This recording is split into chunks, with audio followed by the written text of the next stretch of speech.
Hello, everyone. My name is Dr. Daryl Wright, and I'm the acting head of school at Shady Hill, which is in Cambridge, um, Massachusetts, of course. And I've served in education for now. This is my 25th year, actually. And so I've been in a lot of places, done a lot of things. Principal, been a dean, obviously a teacher, a graduate assistant. And so I've served in various roles, and I've been at Shady Hill for the last 3 years. And actually, this year was my first year as the acting head. And the first question that Rob presented to me is why? Uh, why do you partner with He Is Me? And personally, and why as an institution? And I think firsthand is I don't believe that you can have meaningful communities in teaching communities unless you have diversity. And I think diversity, especially African American men, are critical. I think we talk about BIPOC. I think we talk about all the different ways in which we have diversity. But I think if we're going to want to address some of the racial history of the United States of America, we do need to be specific. We do need to talk about and encourage and support and create programs that support our Black men. And so this program is very important because I think they're very targeted. I think that I appreciate the courage to be able to say that we're supporting Black men. And I think in order to have healthy communities, Black men need to be a part of them. And so I think He Is Me is very intentional in that. And I think our school is very intentional in making sure that we have that type of diversity. Also, why I think it's important for Black men to be in the education is because those who've actually had the opportunity to go through the system understand where that system maybe needs support because it's maybe weak in certain areas. And one of those areas I think sometimes is how do you build those true, authentic relationships? I think schools sometimes can be places that we go through that there's damage. And I think you can't fix problems if you can't see them. And I think that Black educators, I think Black men in particular, are feeling some of those things. And I think we go into this profession because we're like, man, how do I fix that thing when I was in school that didn't work for me? And it's always great to have someone, whether they're Black or whomever, to be able to identify and work with that experience in an authentic way. And I think Black men, at least for me, when I was in education, when I would be able to have conversations, sometimes we didn't even need to say anything. That relationship was there because we've had that very same experience. And as Rob has indicated earlier, you already see the success that actually happens when, in fact, a teacher has a person of color and more specifically a Black male educator. Also, too, I think the system is needing teachers, but I think the system's also needing leaders. And I think leaders are at the policy level. I think they're at levels like mine. And I just think of the ways in which I sit in conversations and we talk about either it be hiring or we're making policy decisions or we're talking about who's going to be on what committees. And I know how those structures work. And I know if you don't have individuals who have that teaching experience to understand pedagogically the methods and all of the structures of an educational system that can work. If you don't have that also experience of being a person of color to add to that discussion, sometimes that conversation isn't elevated and it's not discussed. So I think the why statement again is He Is Me is creating that pipeline and an intentional pipeline to bring individuals into the profession that have a personal experience of navigating education. The next question that I was asked to speak to a little bit is an impact story. Tell me why you noticed that the impact of partnering with He Is Me has been successful. I can name a few. First off, is having conversations with my board. I think they get excited when we talk about how we are as an organization being intentional at bringing diversity to our school. One of our mission statements is about racial justice and it's about social justice. And we're also talking about being wholeheartedly just. And because those are things that we put in our mission, we're looking for ways in which to do that in an authentic way. I think what gets us excited is that when I met Rob the first time and Janelle, they both came to our campus, and I can just tell the way they move, the way they talk, the way they engage with their kids. They were about this work, and it excited me. And I was excited because I was thinking to myself, wow, They're really trying to create something that's going to have a significant impact. And so from the very first moment I met them, I understood that this was about trying to create a pipeline, trying to engage with individuals that want to be teachers and want to be educators. One of the things that I've said a lot, and I've talked about this with a lot of individuals within our teaching training program, is that people talk a lot about people leaving education. And for some, that's one of those things where people are saying, oh, I'm sad, sad. But for me, I'm saying, well, this is a wonderful, beautiful profession.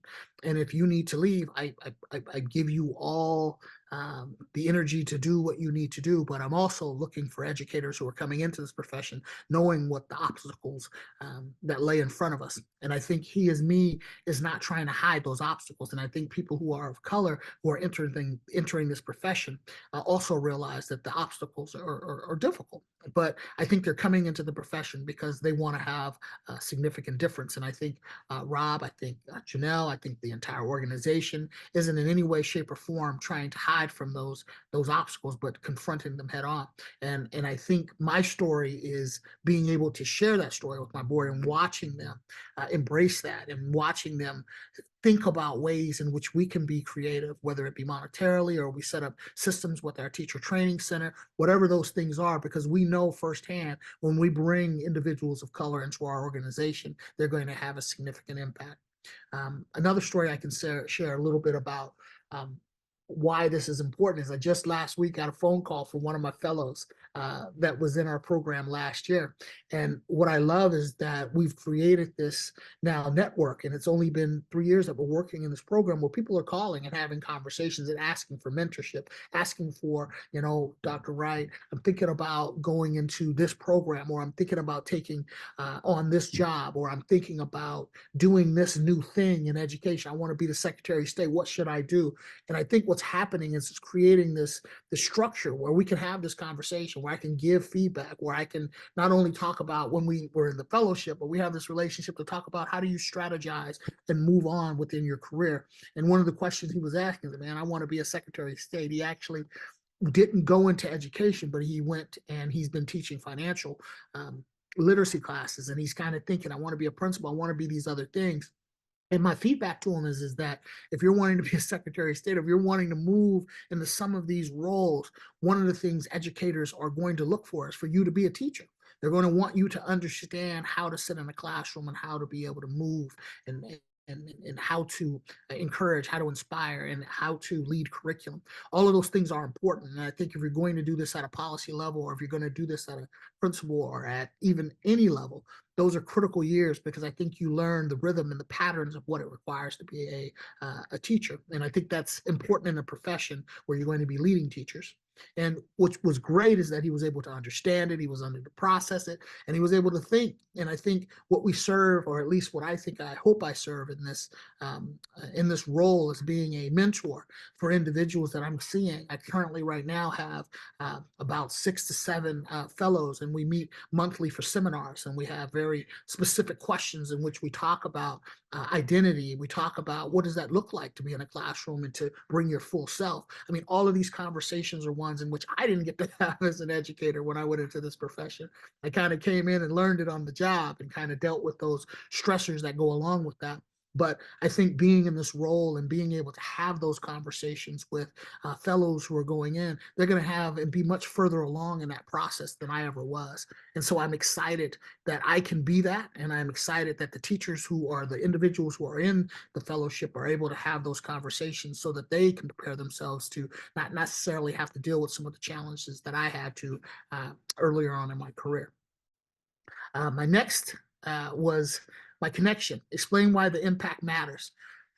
It goes without saying. I think when we have when we have engaged, and we have educators who want to be in the classroom, they want to be in that school, they want to work with those kids, the impact happens because they want to be there. And as I said earlier, they know what it requires. And I think he is me again with the curriculum. We start with self. We talk about what that power looks like as a person of color and the space that you hold, and becoming confident in being able to tell those stories, but tell them in a way where we're also talking about education. We're also talking about the things in which you need to learn in order to navigate this system. And I think all of those things are valid. And I think it's in the curriculum, and I think it's in the conversations, it's in the ethos. And so I think when you do come out of this program, whether you do go into education or not, I think you have the spirit of wanting to be a mentor, wanting to be a supporter, wanting to be someone who's going to help uplift and pull others along. And so I think that's one of the things that I really, really, really enjoy and love and think is how the impact is going to continue. And last but not least, tell me why other organizations should partner with ESME. I would say to you that if you're truly, because I oftentimes am always asked by other organizations, how do I recruit? How do I get people of color? How do I bring people in my organization that are of color? I mean, that's a frequent conversation. And my answer to them is, you're not going to bring people of color in your organization without people of color in your organization. You need authenticity. You need people who can look across the table and tell another individual that, hey, this is a safe space. You need individuals in your organization that have history within an organization to be able to have that conversation about, we will value you, we will treat you with dignity. And I think it's not the language, the words, all of the things that people are learning in terms of what's the right word to say. I think you need to have the action of having people in your organization that represent that authenticity. And I think if you have that in your organization, it won't be difficult for you to recruit quality people of color, because as anybody knows, quality attracts quality.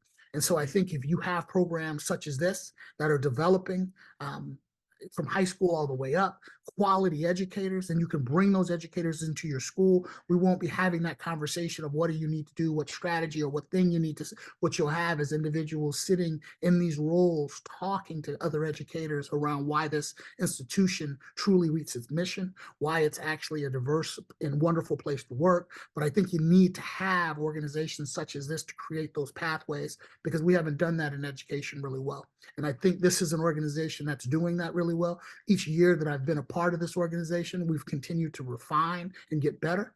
And I just only see things happening in the future that's going to continue to reinforce and make it even more spectacular, because I think that we have a lot of students who are looking to contribute and to give back. And I think this is a wonderful way in order to do that and also pull others along with you. And so with that, thank you, audience, for listening. And thank you, Robert, for giving me the opportunity to talk about how me has been so impactful to Shady Hill, and how it continues to be something that we will partner with and do in the future.